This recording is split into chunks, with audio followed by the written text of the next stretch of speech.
Assalamualaikum warahmatullahi wabarakatuh. Kami dari kelompok 8 akan mempresentasikan tentang pendelegasian wewenang yang beranggotakan kelompok yang pertama Nur Anissa Putri, yang kedua dari Febriansyah, dan yang ketiga Elvita Maulida.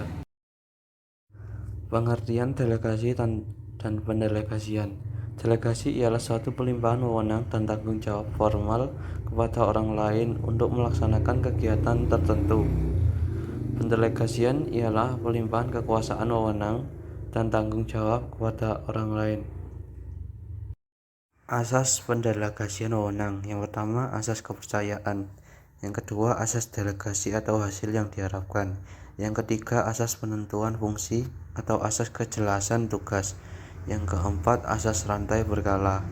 Yang kelima, asas tingkat kewenangan. Yang keenam, asas kesatuan komando. Yang ketujuh, asas keseimbangan wewenang dan tanggung jawab. Yang kedelapan, asas pembagian kerja. Yang ketujuh, asas efisiensi.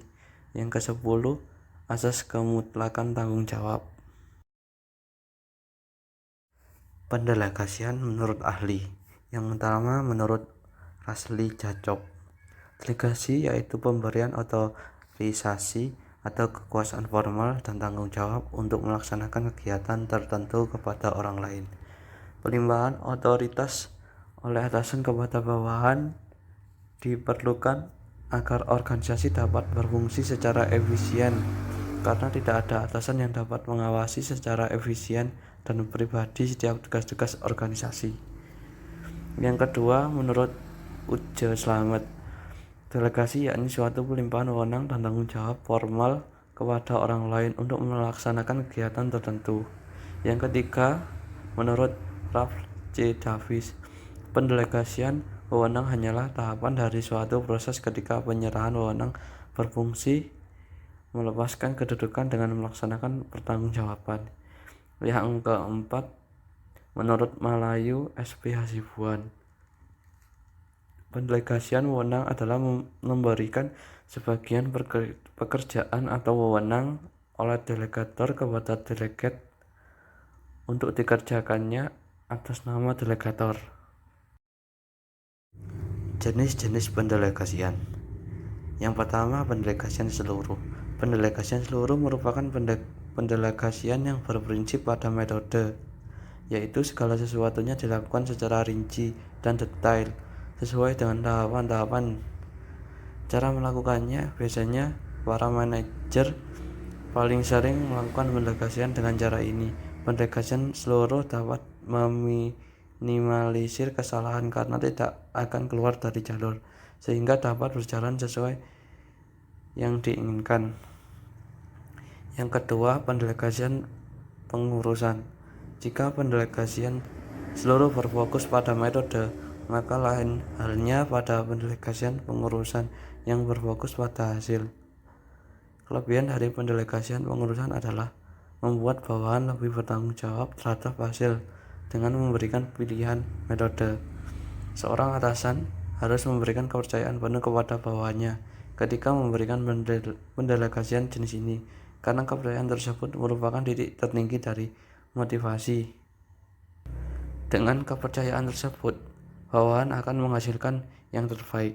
Jika pendelegasian pengurusan dilaksanakan dengan baik, maka kedua belah pihak akan mendapatkan keuntungan dan akan banyak pekerjaan yang dapat diselesaikan secara singkat. Unsur-unsur delegasi. Yang pertama, tugas responsibility. Yang kedua, kekuasaan atau authority. Yang ketiga, pertanggungjawaban accountability. Syarat untuk delegasi efektif. Yang pertama, komunikasi yang baik antara manajer dan bawahan. Yang kedua, kesediaan manajer untuk memberi kebebasan kepada bawahan dalam melaksanakan tugas yang dilimpahkan. Yang ketiga, meningkatkan kompleksitas tugas yang dilimpahkan dan derajat pelimpahan dalam suatu jangka waktu tertentu. 4. Kegiatan ketika delegasi dilakukan. Yang pertama, pendelegasian menetapkan dan memberikan tujuan dan tugas kepada bawahan. Yang kedua, pendelegasian melimpahkan wewenang yang diperlukan untuk mencapai tujuan atau tugas. Yang ketiga, penerimaan delegasi yang menimbulkan kewajiban atau tanggung jawab. Yang keempat, pendelegasian menerima pertanggungjawaban bawahan untuk hasil yang dicapai. Tujuan dan manfaat delegasi. Yang pertama, untuk membantu atasan dalam menilai dan mengambil keputusan yang tepat. Yang kedua, memungkinkan atasan dapat memusatkan perhatian kepada hal lain yang lebih prioritas sehingga organisasi berjalan lancar. Yang ketiga, mendorong semua pihak di dalam organisasi berorientasi pada target dan kualitas yang ingin dicapai. Yang keempat, untuk membantu atasan dalam menilai dan mengambil keputusan yang tepat.